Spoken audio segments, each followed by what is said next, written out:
और अब fungus classification का लास्ट टॉपिक, लास्ट कैटेगरी देखते हैं और उस कैटेगरी का नाम है ड्यूटेरोमाइसेटस। ड्यूटेरोमाइसेट्स commonly known as imperfect fungi because only the asexual or vegetative phases of this fungi are known। इसको imperfect fungi भी कहा जाता है क्योंकि ये सेक्सुअल रिप्रोडक्शन नहीं कर पाती। ये सिर्फ और सिर्फ एसेक्सुअली या तो वेजिटेटिव रिप्रोडक्शंस के जरिए ही रिप्रोडक्शन करती है। ये कौन सी बात हो गई, जो सेक्सुअल रिप्रोडक्शन नहीं कर पाते वो इम्परफेक्ट हो गए। पर कुछ साइंटिस्ट के ग्रुप ने उसको इम्परफेक्ट फंगी ही कहा है। ये फंगी क्या कहती होगी? ये फंगी कहती है कि आई एम परफेक्टली इम्परफेक्ट। आप भले ही बोले कि मैं इम्परफेक्ट हूँ क्योंकि मैं सेक्सुअल रिप्रोडक्शन नहीं कर पाती, पर मुझे पता है परफेक्ट हूँ। When the sexual forms of this fungi were discovered, they were moved into classes they rightly belong to।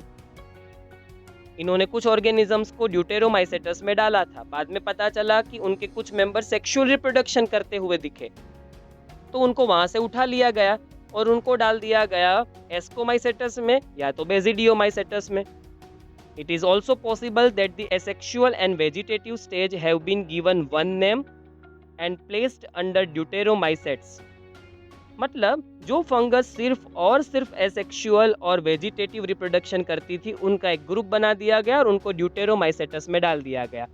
जब उनमें से कुछ मेंबर्स सेक्सुअल रिप्रोडक्शन करते हुए दिखे, बाद में ये भी पता चला कि कुछ मेंबर सेक्सुअल रिप्रोडक्शन भी कर रहे थे, वो हमें पहले नहीं पता था, तो उनको उठा के कहाँ डाल दिया गया? दूसरे क्लासेस में। किसी को एस्कोमाइसेटस में डाल दिया, किसी को बेसिडियोमाइसेटस में डाल दिया गया।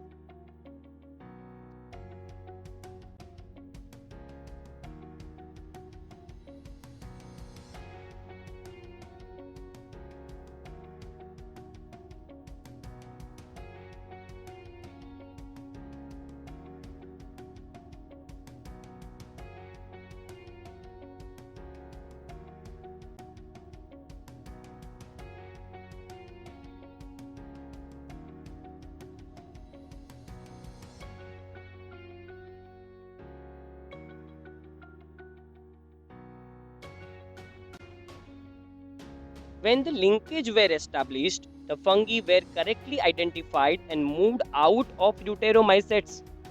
मतलब पहले जिन फंगस के ग्रुप को ड्यूटेरोमाइसेटस में रखा था, जब पता चला कि उनमें से कुछ कुछ ऐसे थे जो सेक्सुअल रिप्रोडक्शन कर रहे थे, तो उनको वहां से उठा लिया गया और कहीं और शिफ्ट कर दिया गया। Once perfect sexual stages of members of deuteromycetes were discovered, they were often moved to ascomycetes और basidiomycetes। जब इनमें से कुछ मेंबर सेक्सुअल रिप्रोडक्शन शो करने लगे, तो कुछ को एस्को में शिफ्ट कर दिया गया और कुछ को बेसिडियोमाइसेटस में। The deuteromycetes reproduce only by asexual spores known as conidia। हम जानते हैं कि ड्यूटेरोमाइसेटस में फिलहाल वही फंगस मेंबर्स हैं जो सिर्फ और सिर्फ एसेक्सुअल रिप्रोडक्शन करते हैं, और उस स्पोर्स को हम कोनिडिया कहते हैं, या तो वेजिटेटिव रिप्रोडक्शन करते हैं। यहाँ पर मैंने आपको कोनिडिया दिखा रखे हैं अल्टरनारिया नाम के ऑर्गेनिजम्स के। द माइसेलियम इज सेप्टेट, इनका माइसेलियम सेप्टेट होता है और ब्रांच्ड होता है।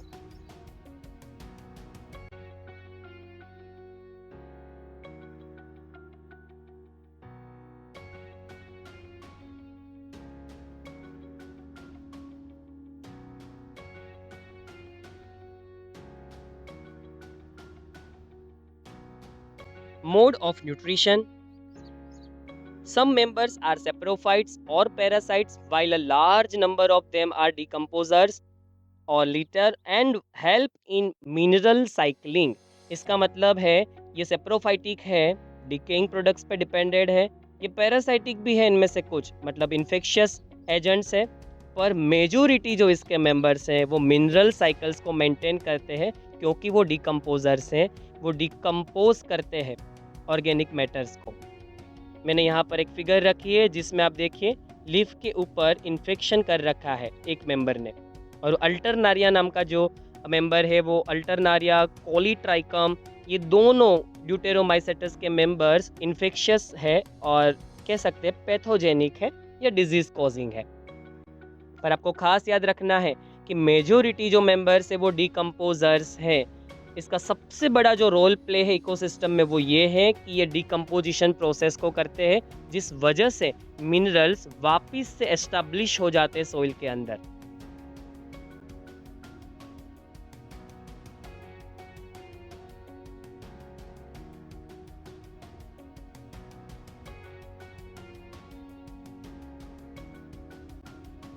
Examples of deuteromycetes, Alternaria, Coledotrichum and Trichoderma। First image alternaria से होने वाले डिजीज़ की है। सेकेंड इमेज में आपको पेंसिल से स्पोर्ट्स दिखा रखे हैं। ये डिजीज़ कोलिटोट्राइकम ने कर रखा है। अल्टरनारिया और कोलिटोट्राइकम प्लांट्स के अंदर डिजीज़ प्रोड्यूस करती है, हैंस ये दोनों पैथोजेनिक है या पैरासाइटिक फंगी है। ट्राइकोडर्मा जो है उसकी इमेज आपको थर्ड फोटो में दिखा रखी है। ब्लूइश कलर के इसके हाइफा दिख रहे हैं और इसके ऊपर इसके स्पोर्स भी फॉर्म हुए दिख रहे हैं हमें। ट्राइकोडर्मा बहुत ही ज़्यादा बेनिफिशियल रोल प्ले करती है प्लांट्स के लिए। रूट्स को डेवलप होने में हेल्प करती है और रूट्स को प्रोटेक्ट करती है दूसरे पैथोजेनिक ऑर्गेनिज्म से। अब ज़रूर से सर्च करिए कि ट्राइकोडर्मा किस तरीके से प्लांट्स के लिए फ़ायदेमंद है। तो यहाँ तक हम लोगों ने पढ़ा फंगस के क्लासिफिकेशन को। नेक्स्ट लेक्चर में हम एक नए किंगडम के साथ लेक्चर की शुरुआत करेंगे।